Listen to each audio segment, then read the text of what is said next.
On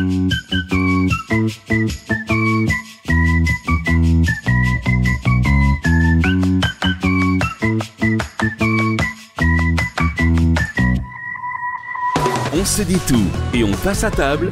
Sandra Ferreira sur Nutri Radio. Bonjour Sandra. Bonjour Fabrice, quel bonheur. C'est la première émission qu'on fait en présentiel, on devrait les faire plus souvent. Mais qu'est-ce qu'il est beau Fabrice. Oh là là, qu'est-ce qu'elle est belle cette Sandra, lumineuse, la blondeur, la bleuitude. C'est bon, ça fait du bien de se voir quand même. Ouais, hein. Ça fait vraiment du bien. Franchement, ça fait vraiment très plaisir parce que normalement on est en distanciel, mesdames, messieurs.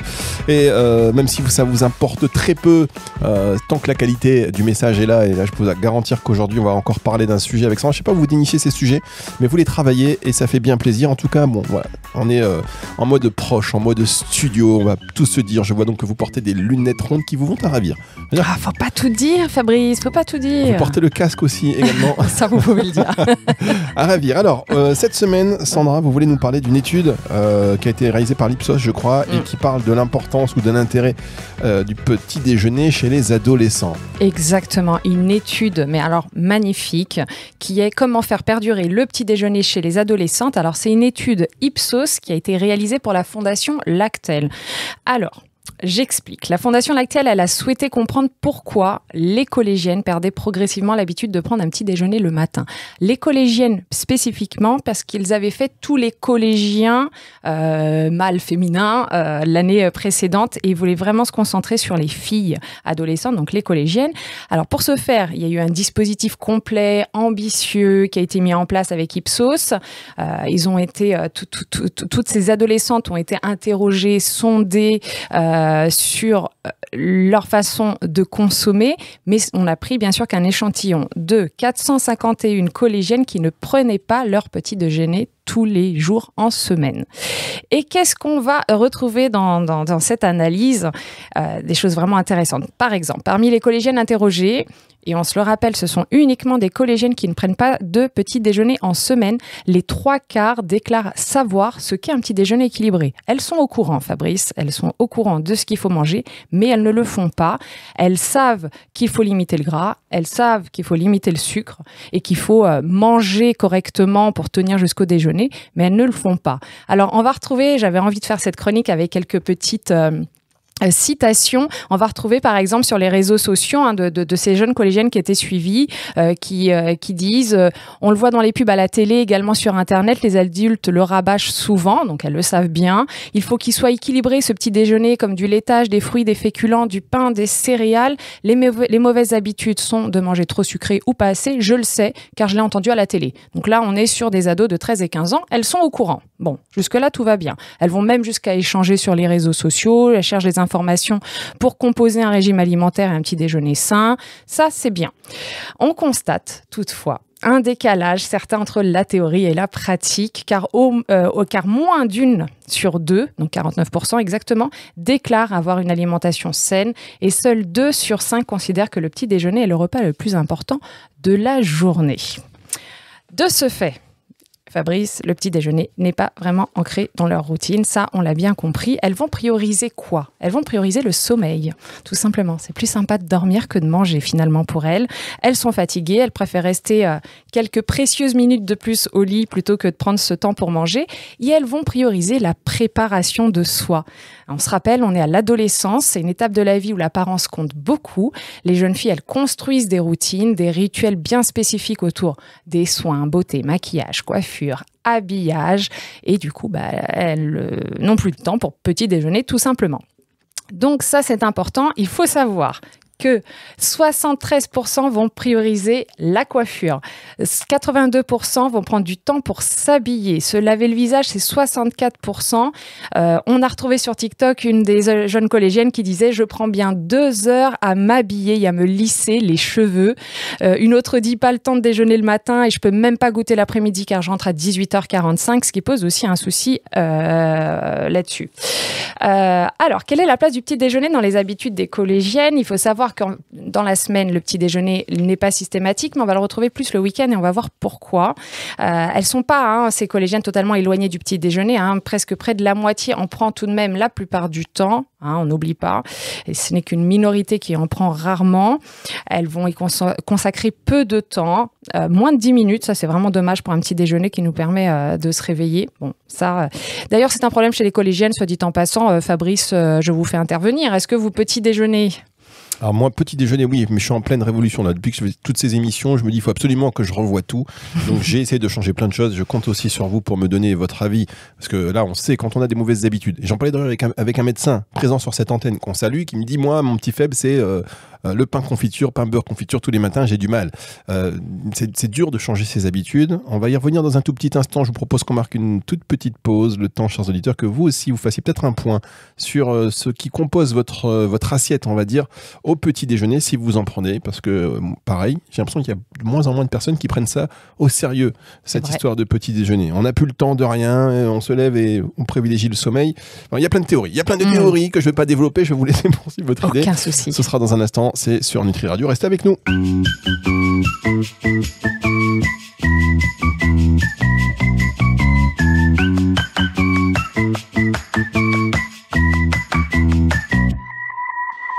On se dit tout et on passe à table. Sandra Ferreira sur Nutri Radio. Le langage des signes, je suis très mauvais, Sandra. Sandra, pendant la pause, elle me fait des signes. Je suis hyper mauvais dans le langage des signes. Après, c'est le timing. C'est ça, c'est que bon. je n'ai pas l'horloge, alors je ne sais plus à combien de minutes je suis. Je n'ai pas mis mon petit chronomètre. C'est vrai, studio de fortune, il n'y a pas d'horloge. C'est vrai ça d'ailleurs. Ils ont oublié. Studio de professionnel qui doit compter tout dans la tête. C'est surtout ça. C'est ça. En tous les cas, on parle avec vous aujourd'hui de cette étude Ipsos qui revient sur l'importance que donnent les adolescentes au petit déjeuner. Donc, enquête chez les collégiennes entre 13 et 15 ans, c'est ça ? C'est ça à peu près, oui. Et donc, on se disait que, elles ont conscience que c'est important. 2, elles n'accordent pas forcément le temps qu'il faut pour cela. Exactement. Par contre, elles vont favoriser le sommeil. Et alors, le sommeil, elles vont le favoriser pourquoi ? Parce qu'elles se couchent plus tard qu'avant. Mais c'est ça, en fait. C'est ça, les téléphones. Alors là, oui, c'est vrai que quand on développe, on sait très bien ce qui se passe le soir, les écrans.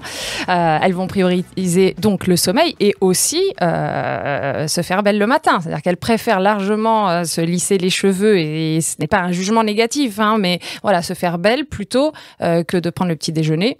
Alors qu'on pourrait tout faire. Oui, non mais regardez, si on est dans la société d'aujourd'hui, l'importance des réseaux sociaux, l'importance donc de ces images, de ces stories. Avant, plus ou moins, on pouvait aller à l'école un peu pas décalqué, mais parce que tout le monde, mais je veux dire un peu moins, voilà, on pouvait sortir peut-être de temps en temps en se disant bon allez c'est pas grave, exceptionnellement je sors, je suis un peu là. Mais là on peut plus. Pression. C'est que hop, potentiellement on va être dans une story, potentiellement on va être filmé, potentiellement tout le monde va se moquer de nous. Personnellement, le monde actuel n'est pas celui que je préfère, mais là ça fait comme la. Venez dans ma DeLorean. Ah, vous en avez une, Fabrice ? Oui. Elle démarre pas très bien. J'arrive. Alors ça fait vieille cloche qui dit j'aimais mieux de mon temps, mais bon, c'était mieux. C'est ça. Mes parents disaient pareil. Bon, est-ce que c'est finalement mieux ? Ça, c'est une autre conversation à voir, Après, mais c'est différent. C'est différent. Mais si on prend une espèce d'entonnoir, là, on est plutôt. J'aime bien cette image, ouais. Ça se rétrécit. Les possibilités se rétrécissent, on va dire. Je serai plus là pour voir la suite. On verra ce que devient cet entonnoir. Ouais, écoutez, je suis en train de travailler sur un petit vaccin longévité. Intéressant. Je veux bien. Je prends une place. Alors, dites-nous... Alors, on continue sur ces collégiennes. Oui. Alors, le week-end... Et ouf, les collégiennes, merci à vous. Le petit déjeuner va retrouver une place plus systématique avec une dimension plaisir. Parce que c'est ça aussi le problème. C'est que, mine de rien, ce sont aussi les parents. Je ne veux pas vous faire culpabiliser, chers parents. Mais vous laissez votre collégien tout seul se débrouiller en semaine. Forcément, c'est moins drôle pour lui aussi. Enfin, votre collégienne, puisqu'on parle des filles précisément.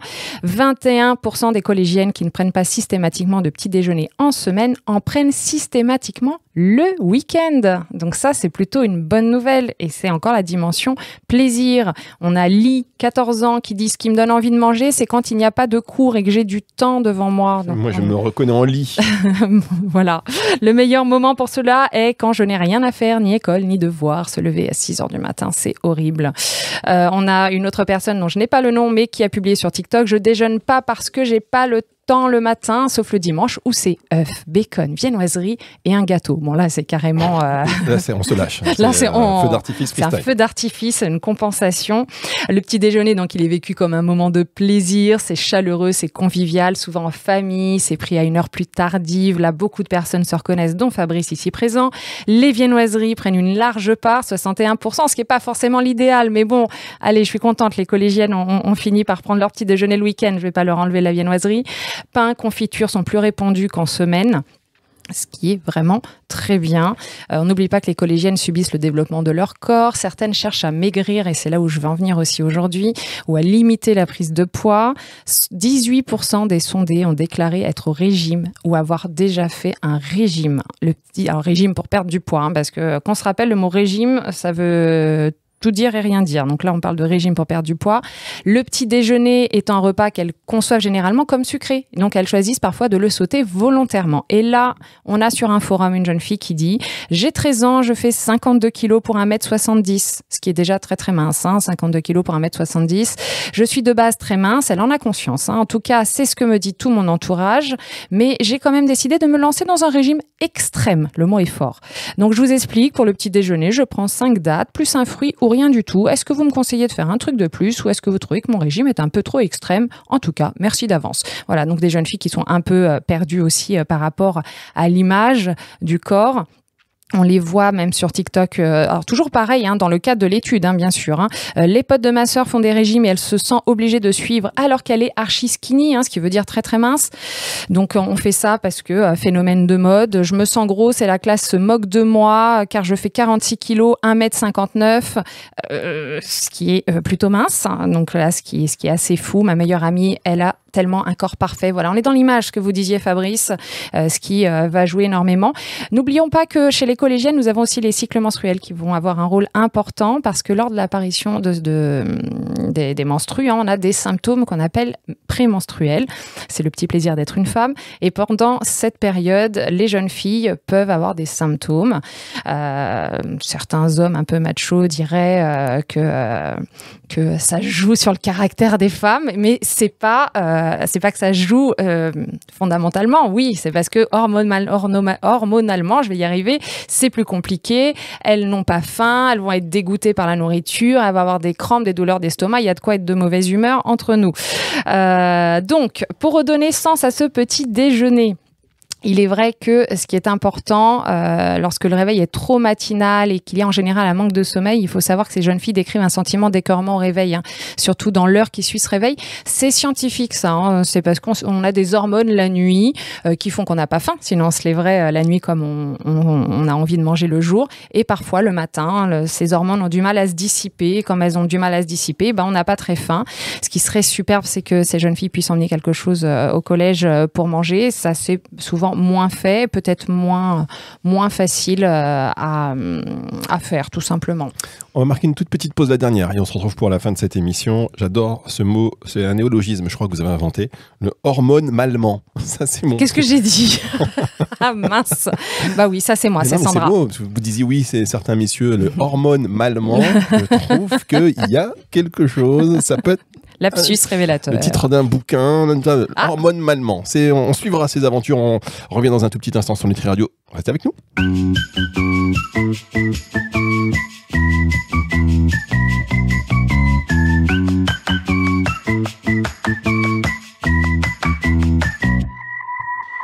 On se dit tout et on passe à table.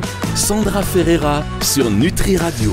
On se dit tout, on passe à table. C'est la dernière partie de cette émission avec Sandra Ferreira sur Nutri Radio. On revient sur une étude de l'Ipsos qui a enquêté sur l'importance et la place surtout du petit déjeuner chez les adolescents 13-15 ans. C'est ça. On a vu qu'elle privilégie le look, le sommeil, ce qui est important. On voit aussi ce côté plaisir quand on a le temps de prendre le petit déjeuner, en particulier le week-end.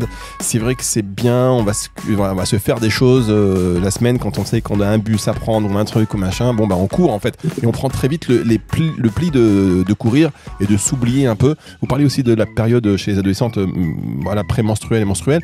Il y a aussi des besoins nutritionnels qui sont différents. Il faut faire attention à ça. Effectivement, pour nos auditeurs très fidèles, vous avez dû entendre une de mes chroniques où je disais que le besoin en fer, effectivement, temps augmentait chez les jeunes filles qui ont leur menstru. Donc, bien sûr, on est beaucoup plus fatigué quand on est une collégienne qui est en période de règles. Avec la perte de fer, c'est plus fatigant. Quand on est plus fatigué, on a plus envie de manger ou parfois on est beaucoup plus nauséeux. C'est perturbant quand même au niveau de l'alimentation. Et tout ça, ça va jouer. Ce n'est pas simple. Et c'est vrai que je rebondis encore sur cette remarque très pertinente, Fabrice, du début, c'est l'image de soi. On est vraiment... Pourquoi on a fait cette étude sur les collégiennes? Parce qu'on est dans cette période assez charnière sur l'image de soi. Comment je suis, des jeunes filles qui vont faire des régimes alors qu'elles n'en ont pas besoin, parce que la copine le fait, parce que c'est telle star sur les réseaux sociaux, influenceuses qui le font. Il suffit que quelqu'un de très connu commence à dire qu'il ne faut pas de petit déjeuner et c'est parti. On va plus croire cette personne que des professionnels de la santé, ce qui est assez compliqué. M'en parlez pas. Moi, j'ai 2 ados là. Ils me disent oui, on a vu telle vidéo de machin, le stoïcisme. Ils sont en plein dans le stoïcisme. J'en peux plus. Ils ont des mentors. Et vous avez 2 garçons? 2 garçons. Ça mais très vite, ça peut tourner à la secte, je trouve. Moi, l'idée. Ils ont quel âge? 15 et 18. 15 et 18. Ouais. Ah, mais pourtant, ils sont à un âge bon. Oui, non, mais ils se font de réflexion. L'influence des influenceurs, justement, de ces mentors, parce qu'on cherche toujours. Je ne suis pas un mentor pour eux, ce qui fait toujours plaisir. On ne l'est jamais pour nos enfants. Ah, ça m'énerve. Ah oui, c'est horrible. Alors, quoi que je dise. Ah, mais ça, je crois que c'est une problématique générale. Fou. Quoi que je dise, c'est pas bon. Par contre, un de leurs menteurs leur dit la même chose avec 3 phrases différentes. Ah, il a dit ça, mais je te l'ai dit il y a 2 ans. C'est très amusant parce que moi, les parents qui m'emmènent les enfants en consultation me disent avant la consultation, je vous l'emmène, j'ai déjà tout dit, mais je sais que si c'est vous qui le dites, ça va passer. Voilà. En tout cas, bon, attention aussi, c'est vrai que les influenceurs, des fois, ils disent des choses qui sont pas pour tout le monde. Et quand on est en construction de soi, c'est ça. On le prend pour argent comptant, chère Sandra, mais je ne vous interromps plus. Non, mais j'aime beaucoup quand vous m'interrompez. Très bien, je le note. Les auditeurs ne sont pas de cet avis. Bon, d'accord. Pardon, cher auditeur. J'aime beaucoup parler, alors c'est vrai que... que dit Lee? Encore Lee, décidément. J'aime pas trop manger dès le réveil. Je préfère prendre le temps de me réveiller. On y est encore, on est totalement là-dessus. Il aime rester au lit. C'est ça, exactement. À l'inverse, et c'est là-dessus qu'il faut absolument terminer cette chronique, c'est qu'est-ce qui incite les adolescentes à prendre un petit déjeuner? Quelle est la solution? Alors ça, on l'a vu lors de l'étude, outre la faim, que ce soit en semaine ou le week-end, faire du petit déjeuner un moment de plaisir le week-end et l'insistance des parents en semaine sont les raisons principales de prise de petit déjeuner évoquées par les collégiennes. Donc il y a le rôle des parents qui est important dans l'éducation, bien évidemment, de ce petit déjeuner. On le voit tout au long de l'étude, le rôle parental est la clé dans l'acquisition d'une routine petit déjeuner, par leur exemplarité, tout simplement, également par leur pouvoir d'influence, même à un âge où les relations sont parfois conflictuelles. Les jeunes filles qui prennent le petit déjeuner avec leurs parents le prennent plus souvent à leurs chers parents. S'il vous plaît, prenez le petit déjeuner avec vos enfants, organisez-vous un minimum, ce n'est que 10-15 minutes que je vous demande par jour, c'est important. Après, ils ne seront plus là, vos enfants, donc prenez le temps. Alors, c'est aussi parce que les parents ne prennent pas de petit déjeuner, parfois aussi. Et la problématique est autre, c'est-à-dire que comment imposer à son enfant un petit déjeuner alors que soi-même, on ne le fait pas, parce qu'on s'est peut-être tous reconnus là-dedans, même nous, adultes, on préfère rester un peu plus longtemps au lit, faire autre chose que de prendre le petit déjeuner. Vous êtes le petit déjeuner, vous? Moi, je ne suis pas très petit déjeuner. Voilà, mais... allez, ça vient nous donner des... Mais attendez, j'ai un mais. Mais moi, je ne suis pas une collégienne, déjà. La collégienne a vraiment beaucoup plus besoin. J'ai des enfants, eux prennent le petit déjeuner. Quel âge? Voilà. Eux, 8 ans, 12 ans. Voilà. Donc vous prenez pas le petit déjeuner avec eux? Allez, je prends avec eux. Si, quand même. D'accord. Alors, je suis pas très petit déj, mais s'ils sont avec moi, je prends avec eux. Je prends pas quelque chose d'énorme, mais voilà. Oui, si. D'accord. Et qu'est-ce qu'ils prennent au petit déjeuner, vos enfants? Alors, par exemple, ce matin, c'est carrément différent. Mes enfants font des commandes. On est au restaurant chez moi. Personne n'a la même chose. Mon fils, c'était des céréales type muesli, dans du lait, voilà. Ma fille, c'était une compote pomme vanille avec une tartine de pâte à tartiner dessus. D'accord. Vous voyez, le bien chocolat, connu. bien connu. Voilà. Mais elle a pris une compote, c'est bien. Non, mais c'est cool, d'accord. Voilà. Vous savez qu'il y a un autre truc aussi, c'est qu'on prend le petit déjeuner. Moi, franchement, il faut que j'arrête de faire ça. Moi, j'aime bien me faire une série le matin avant de démarrer ma journée. Mais du coup, je suis avec mes écouteurs. Et tout le monde est avec ses écouteurs, personne ne se parle. Ah, mais c'est triste. Oui, non, mais il faut que j'arrête. Je viens pas prendre le petit déjeuner chez vous. Vous m'avez pas invité, mais... Je viens d'avoir une prise... Non, mais je viens d'avoir une prise de conscience sur le fait de partager ces moments. Et j'allais le dire justement, c'est que finalement, je mange pas grand-chose, mais je suis là avec eux et je discute. Et on commence à dire, bon, là, aujourd'hui, c'est quoi les cours tu as? Enfin, voilà. En même temps, par exemple, moi, je suis pas team on parle le matin. Ah, ça c'est autre chose. Vous me faites penser à une publicité, oui, effectivement. Quand on parle le matin, on me demande de réfléchir. C'est-à-dire que quand on parle le matin à quelqu'un, c'est-à-dire qu'on lui sollicite une attention. Bien sûr. On mobilise son cerveau pour faire une réponse. Exactement. Et donc là, c'est trop tôt. Je suis pas prêt. Mais peut-être qu'il faut se lever encore plus tôt pour avoir le temps que le corps se réveille. Mais oui. C'est peut-être ça sûr, aussi. Hein. Bon, voilà, des pistes de réflexion. Et puis peut-être que tout le monde aime bien avoir des écouteurs sur les oreilles chez vous. On est peut-être dans une autre génération que je n'arrive pas encore à appréhender. Ça, c'est un autre problème. Prise de conscience, rétablissons la communication parce que tous ces petits moments, on va finir par les regretter. Ouais, c'est ça. Et comme couper la télé quand on mange. En fait, en soi, souvent on dit ça, de ne pas manger devant la télé. Même ça dépend. Mais alors, oui, quand on est tout seul, c'est tristounet. Hein. Moi, j'ai essayé de manger tout seul, sans la télé, sans lumière, parce qu'il faut économiser de l'énergie, je peux vous dire. Sans chauffage. Sans chauffage, avec mon petit œuf brouillé. Bonjour tristesse. Non mais je l'entends bien. Mais quand on est en famille, on la coupe 15 minutes et on est tranquille et on se raconte tout. Ouais, mais attendez, parce qu'après, il y a aussi le moment où, quand on est devant la télé, on commente ce qui se passe à la télé. Tac, et là ça fait un moment familial. Là oui, si c'est ça, si c'est on est en train de regarder les informations, c'est vraiment moins non, drôle, pas les infos, mais un autre truc un peu plus sympa, et puis après on va commenter, machin. Bon, pourquoi pas, ouais. Non mais c'est vrai. L'importance, on se dit tout. On se dit tout. Et on passe à table. Et on se dit tout pendant qu'on mange et on aussi. se dit tout pendant qu'on mange. Bon, allez, pour terminer, la sensibilisation à l'importance du repas du petit déjeuner, les conseils sur la composition, ça c'est très important. Moi, ce que je pense réellement, c'est s'il y avait vraiment 3 points, c'est oui, il faut que la collégienne sache que il vaut mieux se lever 10-15 minutes avant et avoir le petit déjeuner en plus finalement. C'est quoi? C'est se coucher 10-15 minutes plus tôt le soir, hein, mine de rien. Deuxièmement, si les parents pouvaient un peu plus investir leurs enfants là-dedans, ça serait bien ce qu'on vient de se dire à l'instant.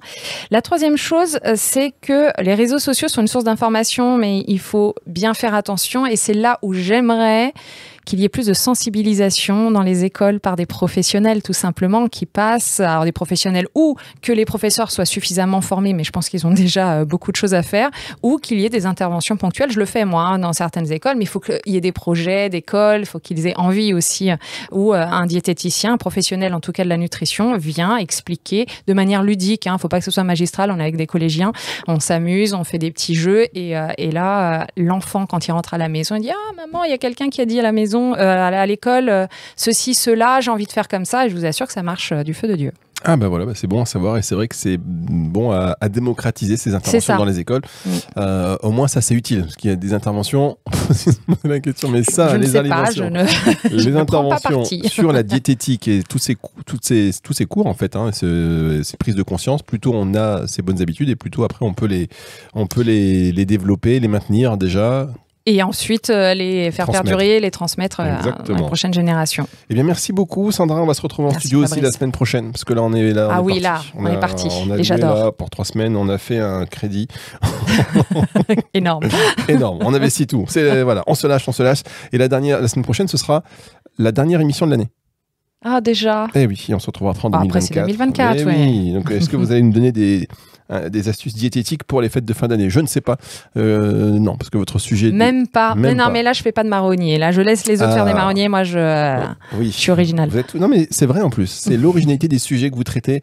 Et c'est pour ça qu'on vous aime. Et aussi pour votre bonne humeur et ce que vous dégagez. Revenez la semaine prochaine, chers auditeurs. Elle sera encore plus merveilleuse et tout aussi intéressante.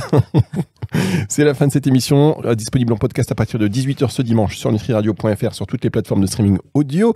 Et c'est le retour de la musique tout de suite sur Nutri Radio. Au revoir Sandra. Au revoir.